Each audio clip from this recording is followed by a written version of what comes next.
नमस्कार प्रिय दर्शकों। जन्म कुंडली में कुछ ऐसे योग होते हैं जो कि जातक का जीवन बदलने के लिए पूरी सामर्थ्यता रखते हैं। पूरी ताकत, पूरा पावर उनके पास होता है कि वह जातक के जीवन में अच्छे से अच्छा राजयोग या बुरे से बुरा दुर्दिन भी उस जातक को दिखा सकते हैं।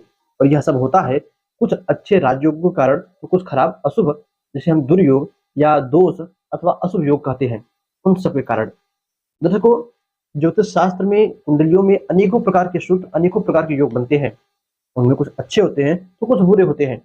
जैसे पंच महापुरुष राजयोग उच्च कोटि का सर्वश्रेष्ठ राजयोग माना जाता है।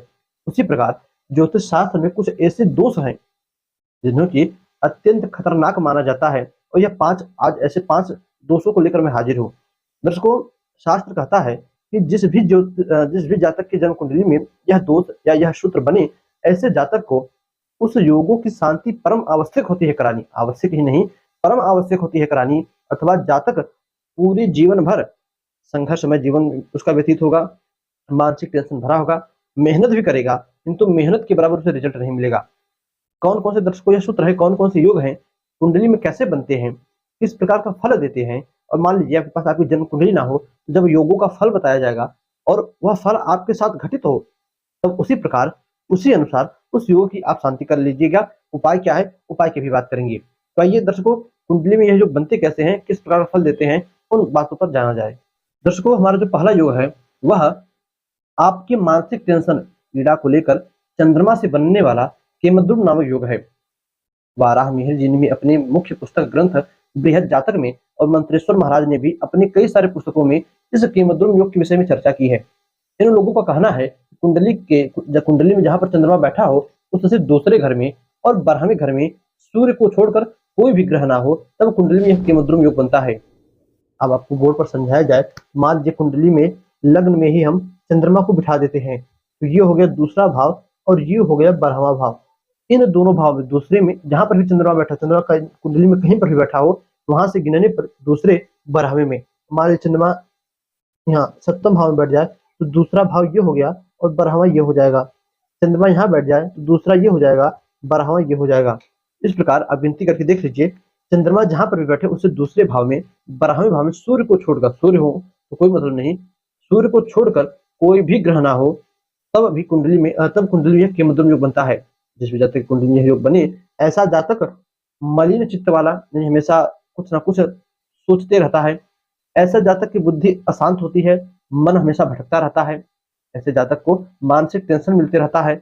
ऐसा जातक बातें जो भी अच्छी बोलता है, फिर भी सामने वालों को वह बातें बुरी लग जाती है। वो सूत्र तो यहाँ तक कहता है कि यदि ऐसा जातक जिसके जन्म कुंडली में केमद्रुम नामक योग बना हो, ऐसा जातक राजा के घर ही क्यों न जन्मा हो, फिर भी उसके जीवन में संघर्ष और मानसिक अशांति तथा जीवन में अनेकों प्रकार की परेशानियां मिलती रहती हैं। अब दर्शकों, बात कर ले इसके उपाय की, तो चंद्रमा को भगवान शिव से संबंधित माना जाता है, क्योंकि चंद्रमा भगवान शिव के मस्तक पर हमेशा विराजमान रहते हैं। तो भगवान शिव की आराधना करने से पहली बात, यह चंद्रमा सही हो जाती है। यह योग कुंडली में है तो यह योग शांत हो जाता है। शिव जी की आराधना आप बहुत प्रकार से कर सकते हो। शिव जी के ऊपर दूध चढ़ाओ, शिव जी की पूजा करो, शिव जी के सहस्त्र नाम है, उन नामों का पाठ करो, जप करो, अथवा शिवार्चन करो।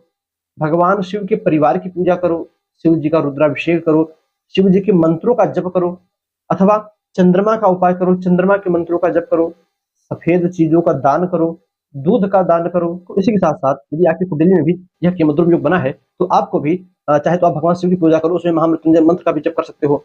अथवा चंद्रमा को पूर्णिमा से जोड़ा जाता है, तो आप पूर्णिमा का व्रत भी रह सकते हो। पूर्णिमा का व्रत यदि सोमवार के दिन पूर्णिमा मिल जाए, उस दिन से उठाया जाए, तो बहुत ही अच्छा श्रेयस्कर है।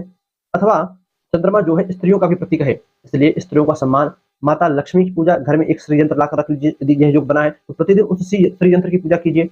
अपनी माता जी का सम्मान कीजिए, उनकी हर एक आज्ञा का पालन कीजिए, तब भी यह योग शांत होता है। अथवा घर में एक दक्षिणावर्ती शंख लाकर रख लीजिए, उस शंख में जल भरकर प्रतिदिन उसकी पूजा कीजिए और अगले दिन पूजा के समय उस जल का पान कर जाइए, अपने ऊपर छिड़किए, घर में छिड़किए, तब भी यह योग शांत होता है। यह था पहला केमद्रुम योग। दूसरे योग की बात करें तो दूसरा योग है चांडाल नामक। अब यह योग कैसे कुंडली में देखिए, हमने इन योगों पर, कुछ योग ऐसे हैं जिन पर कि हमने पूर्व में भी चर्चा कर रही है और आप लोगों को पता भी होगा, किंतु मैंने कहा ना, ये सबसे खतरनाक योग है। जैसे पंच महापुरुष राजयोग, सस, रुचक, भद्र, मालव्य, हंस, ये सभी उच्च श्रेणी के राजयोग होते हैं। इसी प्रकार यह सब एकदम उच्च श्रेणी के, आप समझ सकते हो, खतरनाक दोष हैं।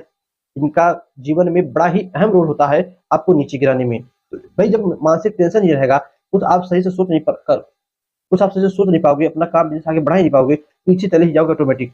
गाड़ी जब आगे नहीं बढ़ेगी, ढलान पर है तो पीछे जाना ही जाना है, या तो आगे बढ़ाओ या तो पीछे अपने आप चली जाएगी। तो इसकी शांति करके अपना बिजनेस आगे बढ़ाओ, या तो फिर रुके रहोगे तो धीरे धीरे पीछे ही आ जाओगे। दर्शकों, इसी प्रकार जो दूसरा योग था वह चांडाल योग। यह योग गुरु और राहु केतु की युति से बनता है। दर्शकों, जिस भी जातक की जन्म कुंडली में कहीं पर भी देव गुरु बृहस्पति और राहु एक साथ युति करके बैठ जाए, अथवा राहु की जगह केतु भी हो, तो उसको ज्योतिषी कहते हैं। इस अवस्था में भी यह चांडाल योग बनता है, और इस चांडाल योग का सीधा असर आपके ज्ञान पर, आपके अंतर चेतना पर पड़ता है। आपका कॉन्फिडेंस लेवल गड़बड़ा जाता है। आप कोई भी काम करने जाते हो तो जैसे आपकी बुद्धि हद हो जाती है, कुछ समझ में ही नहीं आता कि क्या करें आगे। जब कोई दूसरा सजेशन देता है तब आप उस काम को करते हो। दर्शकों, जिस भी जातक की जन्म कुंडली में यह योग बने, ऐसा जातक पढ़ाई में बड़ा ही कमजोर होता है, सही ढंग से अपनी पढ़ाई भी पूरी नहीं कर पाता, अथवा योग कहें कि बीच में ही पढ़ाई उसकी छूट जाती है। इस योग की भी शांति परमावश्यक है। इस योग के लिए आप गुरु को भगवान नारायण से, श्री हरि से जोड़ा जाता है। भगवान नारायण की पूजा करो, भगवान नारायण का प्रतिदिन अभिषेक करो। घर में सारी ग्रह की मूर्ति हो या विष्णु जी की मूर्ति हो तो उनका अभिषेक रोज दूध से करो, अथवा भगवान नारायण की भी 1000 नाम है, उनके नामों का जप करो। कई सारे उनके मंत्र हैं, उन मंत्रों का जप करो। देवगुरु बृहस्पति का उपाय करो, गुरुवार का व्रत रहो। देवगुरु बृहस्पति को बल देने के लिए पीली चीजों का दान करो। केले के पेड़ में जल दो, जल में हल्दी मिलाकर केले के पेड़ में दो। अथवा दर्शकों, इस योग की शांति परम सबसे अच्छा उपाय यही है कि ऐसा जातक जिसे कुंडली में यह दोष बने, वह ब्राह्मणों की सेवा करे, पुजारियों का आशीर्वाद ले, घर में जो अपने से बड़े हो उनका आशीर्वाद ले। अथवा इसकी एक पूजा भी होती है, गुरु चांडाल निवारण दोष शांति नामक। यह पूजन भी आप कराकर इस दोष से मुक्ति पा सकते हो। किंतु पूजा कराने के बाद अब सोचो दोष आजीवन के लिए हट जाए, तो ना, उपाय तो करते रहना पड़ेगा आपको। इसी के साथ आप देवगुरु बृहस्पति के भी मंत्रों का जप कर सकते हो। अथवा कुंडली में राहु से दिक्कत मिल रही हो, राहु का उपाय करो। मछलियों को आटा खिलाओ, मछलियों को चीनी खिलाओ। राहु के उपाय में जो है, प्रतिदिन आप जो केसर होता है, केसर का कोई भी चंदन अपने नाभि पर, मस्तक पर, गले पर, दोनों कानों में लगा सकते हो। इससे भी राहु ठीक होते हैं। कोई भी पीला चंदन नाभि पर, गले पर, मस्तक पर, दोनों कानों के, ये जो होता है नीचे जहाँ पर जो है महिलाएं बालियां पहनती हैं, वहां पर लगाना चाहिए। इससे भी कुछ लोगों को आप देखो तो लगा कर भी रखते हैं, सब राहु के कारण। तो इस राहु को शांत करने के लिए आप पीला चंदन भी भगवान विष्णु को पहले चढ़ाकर फिर पीला चंदन लगाओ, इससे भी जो राहु शांत होते हैं। अथवा दर्शकों, राहु की शांति के लिए गाय को गेहूं खिलाइए, इससे भी राहु शांत होते हैं। वट वृक्ष में यानी बरगद के पेड़ में प्रतिदिन कच्चा दूध शाम के समय चढ़ाने से राहु को शांति मिलती है। भगवान गणेश अथवा माता सरस्वती की भी पूजा करने से राहु देव शांत होते हैं। दर्शकों, यह दूसरा योग था गुरु चांडाल नामक। तीसरा योग है वह है मांगलिक दोष, जो से कि हम आम भाषा में मंगल या मांगलिक या मंगला मंगली कहते हैं, जो कि विवाह के समय अत्यधिक देखा जाता है। इसको यह योग यदि मांगलिक दोष भी कुंडली में बने तो बनता कैसे है, आपको एक सूत्र में बतला दे तो कुंडली के पहले, चौथे, सातवें और 8वें तथा 12वें भाव में मंगल देव बैठे हों, और इस मंगल के ऊपर यदि देखिए, इसके कई सारे परिहार भी हैं जिससे कि इसका काट होता है। इस पर हमारी एक अच्छी खासी पहले की वीडियो आ चुकी है, उसका आई बटन आपको नीचे लिंक मिल जाएगा, आप देख लीजिएगा। यहाँ पर बताएंगे, उस समय ही बढ़ेगा। तो किसी प्रकार से इस दोष का काट ना हो और पहले, चौथे, सातवें, 8वें, 12वें भाव में मंगल बैठे हों, तो कुंडली में यह मांगलिक दोष बनता है। दोस्तों, इसकी शांति के लिए भी सबसे ज्यादा इफेक्ट इसका विवाह पर पड़ता है। विवाह के समय यदि आप मांगलिक हो और सामने वाला मांगलिक नहीं है और विवाह हो जाए तो आजीवन यह परेशानी देता रहता है। विवाह के बाद तो और ज्यादा, इससे जातक चिड़चिड़े स्वभाव का, क्रोधी स्वभाव का हो जाता है। दर्शकों, इसकी शांति के लिए मंगल स्तोत्र होता है, उसका पाठ करना चाहिए। अथवा आप एक गणेश जी की मूर्ति लाओ जो केसरिया रंग की हो, ऐसे गणेश जी का पूजन करो, उससे भी मंगल शांत होते हैं। प्रतिदिन बंदर या कुत्ते को मीठी पूड़ी खिलाने से भी मंगल की शांति होती है। एक मंगल चंडिका स्तोत्र करके देवी जी का होता है, माता रानी का, उस स्तोत्र का भी यदि पाठ करो, उससे भी मंगल शांत होते हैं। यदि आप पुरुष हो तो स्वामी कार्तिकेय जी का, भगवान शिव के पुत्र कार्तिकेय का पूजन करो, उससे भी मंगल शांत होते हैं। महिलाएं हैं, लड़कियां हैं, तो मंगला गौरी माता का, उनका पूजन करने से भी मंगल की शांति होती है। अथवा विवाह से पहले ही एक अश्वत्थ पूजन करके, कुंभ विवाह करके एक जो पूजन होता है, उसको भी करा लेने से इस मंगल दोष की शांति हो जाती है। दर्शकों, मांगलिक का विवाह मांगलिक से ही करना चाहिए। अब ऐसा क्यों करना चाहिए, मंगल दोष पर और भी सारी डिटेल जाने के लिए नीचे आपको नीचे आई बटन में लिंक मिलेगा, आप उस वीडियो को देखिएगा, यह पूरी तरह से दोष समझ में आ जाएगा। इसी प्रकार जो अगला योग है, जो अगला दोष है, वह है अंगारक योग। अंगारक योग भी बड़ा ही खतरनाक योग होता है। जिस भी कुंडली में जहां पर भी बने, बनता कैसे है, तो मंगल और राहु की युति से। मान जी यहाँ से गुरु को हमने हटाकर मंगल को बिठा दें, ये मंगल और राहु की युति से अंगारक योग बनता है। कुंडली के जिस भाव, देखिए अंगारक योग अंगार के समान फल देने वाला, जिस भी कुंडली में जहां पे भी बनेगा वहां के रिश्तों को खत्म कर देगा, उस भाव में भी परेशानी लाएगा, उस भाव से संबंधित कारक चीजों को भी नष्ट कर देता है यह योग। और दर्शकों, यदि इस योग पर शनि जैसे पापक ग्रह की, सूर्य जैसे क्रूर ग्रह की दृष्टि पड़ जाए तब यह योग और प्रबल हो जाता है। ऐसी अवस्था में इस योग की भी शांति परम आवश्यक होती है। इस शांति के लिए आप मंगल का जो है व्रत कर सकते हो, मंगलवार का व्रत कर सकते हो, हनुमान जी का पूजन कर सकते हो, हनुमान बजरंग बाण करके आता है हनुमान जी का, उसका पाठ कर सकते हो, अथवा हनुमान चालीसा का पाठ कीजिए। राहु के कई सारे उपाय हैं, अभी मैंने कुछ पहले बताया, तो राहु को उपाय भी कर सकते हो। दर्शकों, इसी प्रकार जो आखिरी पांचवा योग है वह है विष योग। यह योग कुंडली में कैसे बनता है, तो चंद्रमा और शनि की युति से। कुंडली में कहीं पर भी चंद्रमा बैठे हो और साथ साथ वहां पर शनि भी बैठ जाए तब कुंडली में यह विष योग बनता है।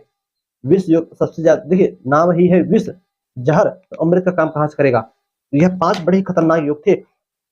इस विष योग से जातक को हमेशा मानसिक टेंशन बनी रहता है, चिड़चिड़ापन, क्रोधी स्वभाव, और जो भी काम करने जाता है जल्दीबाजी में काम बिगड़ जाता है। दर्शकों, ऐसा जातक कोई भी नया काम प्रारंभ करता है तो उसकी विचार संज्ञा शून्य हो जाती है और सही ढंग से विचार ही नहीं कर पाता कि अब हम आगे क्या करें। अथवा ऐसा जातक अपने जीवन में पूरी तरह से, आप कह सकते हो कि सूर्य की भी स्थिति सही नहीं है और विष योग बना है कुंडली में, तो ऐसा जातक डिप्रेशन में भी पूरी तरह से जाने के लिए रेडी हो जाता है। तो इस योग की भी शांति परम आवश्यक है। इसमें भी भगवान शिव की पूजा, चंद्रमा तथा शनि के उपाय, आप जातक की जन्म कुंडली में यह योग बने, ऐसे जातक को रात्रि के समय दूध पीने से बचना चाहिए, क्योंकि दूध भी चंद्रमा का कारक है और रात में भी चंद्रमा का पूरा आधिपत्य रहता है। तो इस योग से आप रात में दूध पीकर सोओगे तो चंद्रमा का और प्रभाव शरीर में बढ़ेगा, तब तो बढ़ेगा, तो आपको और दिक्कतें पहुंचाएगा। भगवान शिव की पूजा कीजिए। इस चंद्रमा की शांति के लिए जब भी चंद्रमा रात्रि को चंद्रोदय हो तो थोड़ा सा दूध, यदि चांदी की लुटिया हो तो उसमें अच्छा नहीं, किसी भी छोटी सी लुटिया में दूध भरकर चंद्रमा को देते, जैसे सूर्य अर्घ देते हैं उसी प्रकार चंद्रमा को अर्घ दीजिए। उस दूध की धारा में से चंद्रमा को देखिए, उससे भी चंद्रमा को शांति मिलती है।